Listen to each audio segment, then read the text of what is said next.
हमारी neighbour country India जो इस वक्त दुनिया की फिफ्थ लार्जेस्ट इकोनॉमी है, लेकिन क्या आप लोग जानते हैं कि 1991 में इंडिया इकोनॉमिक क्राइसिस की वजह से ऑलमोस्ट बैंकरप्ट मुल्क बन चुका था। इंडिया के हालात पाकिस्तान और श्रीलंका से भी बुरे हो चुके थे, इतने बुरे कि उसे अपना सोना गिरवी रखवाकर मुल्क बचाना पड़ा। लेकिन इंडिया ने खुद को इन हालात से कैसे निकाला, वो इस सिचुएशन तक कैसे पहुंचा और वो क्या मुश्किल इकोनॉमिक डिसीजंस थे जो इंडिया ने उस वक्त लिए। ये सब जानने के लिए हमें सबसे पहले जानना पड़ेगा कि इकोनॉमी कहते किस चीज को है। इकोनॉमी एक ग्रीक वर्ड ओइकोनोमिया से ड्राइव हुआ है, जिसमें ओइको का मतलब होता है हाउस होल्ड एंड नोमिया रिप्रेजेंट करता है मैनेजमेंट को। कंट्री के कॉन्टेक्स्ट में बात करें तो इकोनॉमी है मैनेजमेंट किसी भी मुल्क के रिसोर्सेज की, फाइनेंसेस की, प्रोडक्शन और कंजप्शन की। इकोनॉमी हमारे पास तीन तरह की होती है, कैपिटलिस्ट, सोशलिस्ट और इन दोनों का मिक्सचर यानी कि मिक्स्ड इकोनॉमी। कैपिटलिस्ट इकोनॉमी की अगर हम बात करें तो इसे हम एक एग्जांपल से समझते हैं। कंसीडर कर लें कि आप एक वेजिटेबल शॉप के ऑनर हैं। उस शॉप पे क्या बेचना है, हर आइटम की प्राइस क्या होनी चाहिए और शॉप को कैसे चलाना है, इन सब पर आपका कंट्रोल होगा। हर आइटम को किस प्राइस में बेचना है या खरीदना है, ये भी आप खुद डिसाइड करेंगे। अब दूसरी शॉप्स के साथ कंपीट करेंगे और कस्टमर्स को अट्रैक्ट करेंगे अपनी शॉप में वेजिटेबल की अच्छी प्राइस से, क्वालिटी से और इस तरह की चंद फैक्टर्स की मदद से। आपकी शॉप पर गवर्नमेंट का कोई कंट्रोल नहीं होगा। हाँ, बेसिक चीजें जैसे हेल्थ रेगुलेशंस, लाइसेंस परमिट और ट्रेड लॉ वगैरह को गवर्नमेंट कंट्रोल कर सकती है। इस सिस्टम का फॉल्ट ये है कि आप वर्कर की सैलरीज को भी खुद ही कंट्रोल करते हैं। प्रॉफिट ही सब कुछ होता है और आप पैसे बचाने के लिए वर्कर्स की सैलरी को कितना भी कम कर दें, आपसे पूछने वाला कोई नहीं होगा। याद रहे कि यहाँ पे शॉप रिप्रेजेंट कर रही है बिग बिजनेसेस को जो नेशनल लेवल पे काम करते हैं। सोशलिस्ट इकोनॉमी की अगर हम बात करें तो यहाँ पे शॉप्स को वर्कर्स ओन करते हैं। प्रॉफिट से ज्यादा क्वालिटी पे फोकस किया जाता है। शॉप की मेंटेनेंस पे जितना भी खर्चा आ रहा है उसी हिसाब से प्राइसेस को सेट किया जाता है। Government plays a bigger role here. किस आइटम को कितना प्रोड्यूस करना है, कितना बेचना है, हर आइटम की कितनी प्राइस और कितनी सप्लाई होनी चाहिए, ये सब गवर्नमेंट कंट्रोल करती है। इस सिस्टम का नुकसान यह है कि इस बिग कॉम्प्लेक्स स्ट्रक्चर को गवर्नमेंट खुद कंट्रोल करती है। आइटम की क्वांटिटी और प्राइस कितनी होनी चाहिए, इन सबको मैनेज करना बहुत ही मुश्किल हो जाता है। इसके साथ साथ प्रॉफिट ज्यादा हो या कम, वर्कर्स की सैलरी फिक्स होती है। इस वजह से वर्कर्स दूसरी शॉप्स के साथ कंपीट करना जरूरी नहीं समझते। थर्ड टाइप को हम कहते हैं मिक्स्ड इकोनॉमी, जो कि मिक्सचर होता है कैपिटलिस्ट और सोशलिस्ट इकोनॉमी का। इसमें शॉप की ओनरशिप तो कम्प्लीटली आपके पास रहती है, बट वर्कर्स की वेजेस गवर्नमेंट डिसाइड करती है। गवर्नमेंट यहाँ पे एक तरह से इन्वेस्टर का रोल प्ले करती है। Government time to time different programmes निकालती है जिससे आइटम की प्राइसेस लो रहती हैं। यूं सब भी अच्छी क्वालिटी का फूड अफोर्डेबल प्राइस में हासिल कर पाते हैं। यूं कंपटीशन भी बढ़ता है और सोशल कंडक्ट को भी मेंटेन रखा जाता है। इंडिपेंडेंस 1947 के बाद इंडिया में इंडस्ट्रियल पॉलिसी रेजोल्यूशन 1948 पास किया गया, जिसका एम था इंडिया में मिक्स्ड इकोनॉमी मॉडल को एस्टेब्लिश करना। इस रेजोल्यूशन के अकॉर्डिंग इंडस्ट्री को 4 हिस्सों में डिवाइड किया गया। गवर्नमेंट कंट्रोल्ड इंडस्ट्री, जिसमें सारा कंट्रोल गवर्नमेंट का होता था, जैसे कि आर्म्स एंड एनिमेशन बनाने वाली सारी इंडस्ट्री को गवर्नमेंट कंट्रोल करेगी। इसी तरह government with private controlled industry, जिसमें गवर्नमेंट के पास ओनरशिप ज्यादा थी बट प्राइवेट सेक्टर के पास भी इंडस्ट्री के कुछ शेयर थे। इसमें coal, gas and other natural resources के इंडस्ट्री शामिल थी।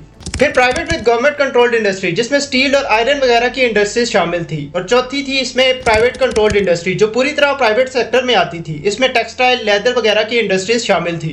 इंडिया ने भी रशिया से इंस्पायर होकर 5 ईयर इकोनॉमिक प्लान की पॉलिसी को अडॉप्ट किया, जिसमें हर 5 साल का एक इकोनॉमिक रोड मैप बनाया जाता और फिर अगले 5 साल के लिए उसे स्ट्रिक्टली फॉलो किया जाता।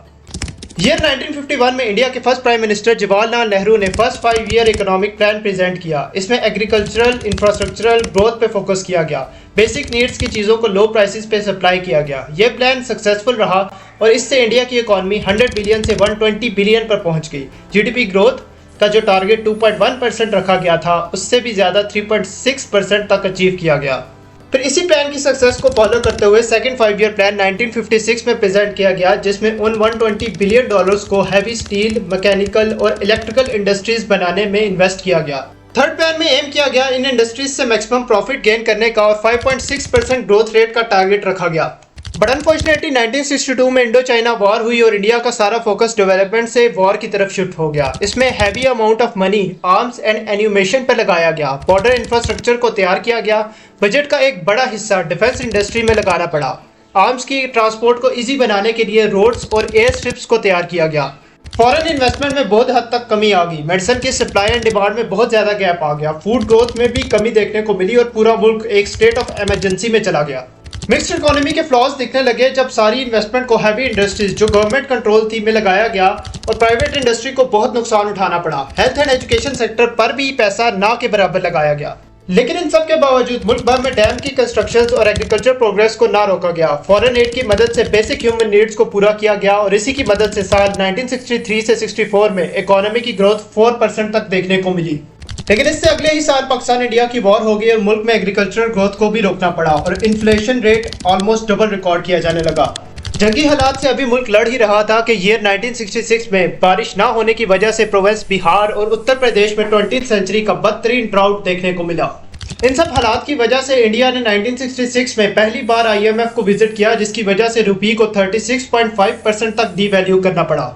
इसके बाद प्लान हॉलीडे इनिशिएट किया गया, मतलब traditional 5 year economic plan model को ब्रेक दी गई और शॉर्ट टर्म 3 ईयर प्लान तैयार किया गया। इसमें डेवलपमेंट की बजाय सारा फोकस ड्राउट और मुल्क में फूड शॉर्टेज की प्रॉब्लम को डील करने पे किया गया। लेकिन इसके बाद ये 1971 में इंडिया को दोबारा पाकिस्तान का सामना करना पड़ा, लेकिन इस वॉर का इंडिया को कुछ हद तक फायदा भी हुआ। दुनिया में उन तमाम ममालिक से फॉरेन एड हासिल हुई जो इंडियन कॉज को सपोर्ट कर रहे थे। बांग्लादेश की फॉर्मेशन से जो defence budget east Indian border को प्रोटेक्ट करने पे लगाया जाता, वो सब अब ग्रीन रेवोल्यूशन यानी कि एग्रीकल्चर डेवलपमेंट पे लगाया जाने लगा। मुल्क में पहली बार बैलेंस ऑफ पेमेंट की पॉलिसी लाई गई। बैलेंस ऑफ पेमेंट का मतलब है इंपोर्ट और एक्सपोर्ट को बैलेंस रखना। अगर आप $10 की कोई चीज इंपोर्ट कर रहे हैं तो एक्सपोर्ट भी $10 की ही होनी चाहिए, लेकिन इस पॉलिसी को ज्यादा देर फॉलो नहीं किया गया। इसके बाद 1969 से लेकर 1990 तक अगेन 5 ईयर इकोनॉमिक प्लान के मॉडल को फॉलो किया गया, मगर इसके दौरान ऐसी नाकिस पॉलिसीज लाई गई जिसकी वजह से इकोनॉमी को बहुत भारी नुकसान उठाना पड़ा। इनमें से सबसे बुरी पॉलिसी थी द लाइसेंस राज की, जिसके मुताबिक बिजनेस के तमाम एस्पेक्ट्स को गवर्नमेंट स्ट्रिक्टली कंट्रोल कर रही थी। फॉर एग्जाम्पल, अगर आपको कोई शॉप खोलनी है तो हर एक आइटम की खरीदो फरोख्त का अलग लाइसेंस होता था, जगह का अलग लाइसेंस, मीटर का अलग लाइसेंस, तमाम छोटी सी छोटी चीजों का लाइसेंस गवर्नमेंट से लेना पड़ता था, जिससे बिजनेस करना बहुत ही मुश्किल हो गया था। ब्रिटिश राज के बाद गवर्नमेंट को डर था कि दोबारा से यहाँ पर कोई ईस्ट इंडिया कंपनी ना खुल जाए। इसी वजह से गवर्नमेंट किसी भी फॉरेन कंपनी को यहाँ पर वेलकम नहीं करती थी, जिसकी वजह से फॉरेन इन्वेस्टमेंट बहुत कम हो गई थी। पब्लिक सेक्टर्स तो खुले मगर प्राइवेट सेक्टर्स को इतना प्रमोट ना किया गया, जिसकी एक बड़ी वजह द लाइसेंस राज भी थी। गवर्नमेंट हर एक चीज की जिम्मेदारी खुद उठाने लगी, जैसा कि टॉप 14 बैंक्स ऑफ इंडिया को नेशनलाइज कर दिया गया। इसी पीरियड के दौरान मिडिल ईस्ट में गल्फ वॉर का आगाज भी हो गया और ऑयल प्राइसेस आसमान से बातें करने लगी। बैलेंस ऑफ पेमेंट का बिल्कुल ख्याल न रखा गया। अगर एक आइटम $10 की इंपोर्ट की जाती तो उसके अगेंस्ट $20 की आइटम को एक्सपोर्ट किया जाता और बाकी के $10 को डेट से पूरा किया जाता। इसी अप्रोच की वजह से इंडिया के फॉरेन रिजर्व सिर्फ $1.2 बिलियन के रह गए थे। फॉरेन रिजर्व्स को मैं एग्जांपल से समझाऊं तो कंसीडर कर ले कि आप अमेरिका ट्रिप पर जाते हैं, स्टे के दौरान वहां के रेस्टोरेंट से खाना खाते हैं, तो क्या आप पेमेंट PKR में करेंगे? हरगिज नहीं, आपको पेमेंट US डॉलर्स में करना पड़ेगी। इसके लिए आपको US डॉलर्स खरीदना पड़ेंगे। अगर आपके पास 100 रुपीज है तो 100 रुपीज के जितने भी US डॉलर्स आएंगे वो आप खरीदेंगे और उसी US डॉलर्स के अगेंस्ट आपको सर्विसेज मिलेंगी। सिमिलरली कंट्रीज को भी फॉरेन कंट्रीज की गुड्स एंड सर्विसेज खरीदने के लिए वहां की करेंसी को खरीदना पड़ता है।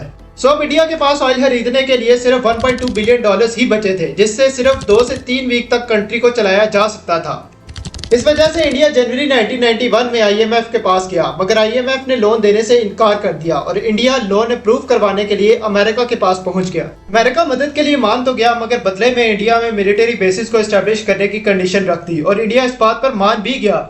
लोन तो अप्रूव हो गया, मगर ये लोन इतना नहीं था कि इंडिया पूरा साल इस पर सरवाइव कर पाता। इस सब सिचुएशन से तंग आकर इंडिया ने दुनिया की तारीख का सबसे मुश्किल डिसीजन लिया और इंडिया में मौजूद तमाम सोना गिरवी रखवाने का फैसला कर लिया। ये सोना बैंक ऑफ इंग्लैंड, जापान और स्विट्जरलैंड में रखवाया गया और इसके बदले इंडिया को $405 मिलियन का लोन IMF से मिला। ये सोना हवाई जहाजों में भर भर कर इंग्लैंड भिजवाया गया और इस सारे प्रोसेस को आम आवाम से छुपाया गया, मगर अनफॉर्चुनेटली सोने को एयरपोर्ट ट्रांसफर करते वक्त एक ट्रक का टायर बस्ट हो गया। ट्रक में मौजूद तमाम सोल्जर ट्रक के इर्द गिर्द जमा हो गए और एयरपोर्ट पे इस सिचुएशन को एक जर्नलिस्ट ने देख लिया और मीडिया को बुला लिया, जिससे ये खबर आम आवाम तक भी पहुंच गई। इन सब मुश्किलात के साथ एक और मुश्किल ये आई कि मई 1991 में इलेक्शन हुए और इलेक्शन के फर्स्ट फेज के बाद कांग्रेस लीडर राजीव गांधी को असैसिनेट कर दिया गया और मुल्क में पॉलिटिकल इंस्टेबिलिटी भी आ गई। इंडिया ने इस सिचुएशन में इकोनॉमी से ज्यादा पॉलिटिकल स्टेबिलिटी पे फोकस किया, क्योंकि इंडिया जानता था कि पॉलिटिकल स्टेबिलिटी से ही इकोनॉमी बेहतर हो पाएगी। और ठीक 2 महीने बाद जुलाई 1991 में इलेक्शन का सेकेंड फेज कम्प्लीट हुआ और कांग्रेस इस इलेक्शन को जीत गई। प्रेसिडेंट बने नसीमा राव, जिन्होंने पहले ही दिन अपने कैबिनेट मिनिस्टर्स को बुलाया और उनसे पूछा कि मुल्क के हालात क्या वाकई ही इतने खराब हैं जितने टीवी पे दिखाए जा रहे हैं। उन्होंने बोला, नहीं सर, बल्कि इससे भी ज्यादा। हमारे पास सिर्फ 3 हफ्ते के इंपोर्ट्स करने का पैसा बचा है और अगर जल्द ही कुछ ना किया गया तो मुल्क बैंकरप्ट हो जाएगा।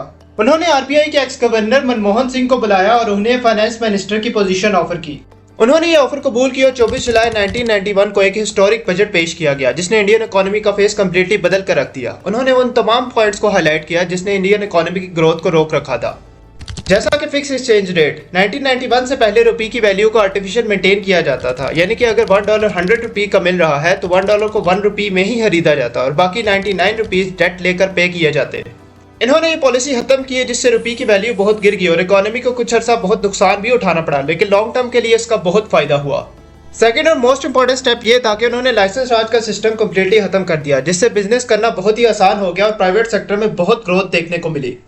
इंपोर्ट्स के लिए टैक्स रिलैक्सेशन की गई जिससे इंपोर्टेड प्रोडक्ट लोकल मार्केट में आई और इनके दरमियान कंपटीशन बढ़ा। इंडियन मार्केट अब इंटरनेशनल मार्केट से कम्पीट करने लगी और अल्टीमेटली लोकल मार्केट ही इससे प्रमोट हुई। इंडिया की तकरीबन 30 बड़ी कंपनीज को प्राइवेटाइज कर दिया गया, मतलब गवर्नमेंट कंपनीज को प्राइवेट कंपनीज में कन्वर्ट कर दिया गया। ये करने के दो तरीके हैं, या तो कंप्लीट ओनरशिप ट्रांसफर कर दी जाए या डिसइन्वेस्टमेंट, जिसके मुताबिक अगर एक कंपनी में 60% शेयर गवर्नमेंट के हैं तो वो 20% शेयर बेच देगी और प्राइवेट सेक्टर को यूं मेजोरिटी कंट्रोल मिल जाएगा, मगर गवर्नमेंट सेक्टर का भी कुछ हद तक इसमें कंट्रोल रहेगा। कॉलोनिज्म का डर खत्म किया गया और फॉरेन इन्वेस्टर्स के लिए बहुत सारी रिलैक्सेशन की गई, जिसकी वजह से आज दुनिया में शायद ही कोई ऐसी बड़ी कंपनी है जिसने इंडिया में इन्वेस्ट ना किया हो। इसके अलावा एंटरटेनमेंट और क्रिकेट इंडस्ट्री को भी लिबरलाइज कर दिया गया, जिसकी मदद से इंडिया का दुनिया में एक सॉफ्ट इमेज क्रिएट किया गया और आज बॉलीवुड और क्रिकेट कितने मिलियन डॉलर्स की इन्वेस्टमेंट इंडिया में लाते हैं ये हम सब जानते ही हैं। इसके अलावा सबसे इंपॉर्टेंट स्टेप था एजुकेशन रिफॉर्म का। 2001 में सर्व शिक्षा अभियान की पॉलिसी लाई गई जिसके मुताबिक useful relevant elemental education provide करना था 6 से 15 साल के बच्चों को। इनका एम था 5 ईयर ऑफ एजुकेशन टिल 2007 और 8 ईयर ऑफ एजुकेशन टिल 2010 तक प्रोवाइड करना। जुलाई 1991 में इस बजट को पास करवाया गया और अगले 20 साल तक इन पॉलिसीज को स्ट्रिक्टली फॉलो किया गया, जिसकी वजह से ठीक 18 साल बाद साल 2009 में स्विस बैंक में जो सोना गिरवी रखवाया गया था उसका 3 गुना वहां से वापस लाया गया। फॉरेन रिजर्व जो सिर्फ $1 बिलियन के रह गए थे वो अब $279 बिलियन तक पहुंच चुके थे। आज के इकोनॉमिक डिजिट से अगर हम कंपैरिजन करें तो इनमें जमीन आसमान का फर्क नजर आता है। फॉरेन रिजर्व आज इंडिया के $600 बिलियन तक पहुंच चुके हैं और फोर्ब्स की एक रिपोर्ट के मुताबिक इंडिया साल 2030 में दुनिया की तीसरी बड़ी इकोनॉमी बनने जा रहा है। लेकिन इन सबके बावजूद इंडिया को बहुत सारे इकोनॉमिक चैलेंजेस का आज भी सामना है, बट वो चैलेंजेस किसी भी डेवलपिंग इकोनॉमी के लिए नॉर्मल बात है। पाकिस्तान में इकोनॉमी के बहुत सारे पॉजिटिव रिफॉर्म्स ऑलरेडी हो चुके हैं, बट पाकिस्तान को जरूरत है मनमोहन सिंह जैसे विजनरी फाइनेंस मिनिस्टर की, जो इकोनॉमिक प्रॉब्लम्स को according to modern environment identify कर सके और उसके अकॉर्डिंग रिफॉर्म कर सके। आपका इंडिया की इस इकोनॉमिक जर्नी के बारे में क्या ख्याल है? पाकिस्तान को इस जर्नी से क्या सीखना चाहिए और वो कौन से मॉडर्न इकोनॉमिक रिफॉर्म्स हैं जिनकी मदद से पाकिस्तान इन हालात से बाहर निकल सकता है? अपने वैल्यूएबल थॉट्स को कमेंट्स में जरूर बताएं। वीडियो पसंद आई तो चैनल को सब्सक्राइब करें, लाइक करें और बेल आइकन को जरूर प्रेस करें। And don't forget to support me on Patreon, the link is in the description.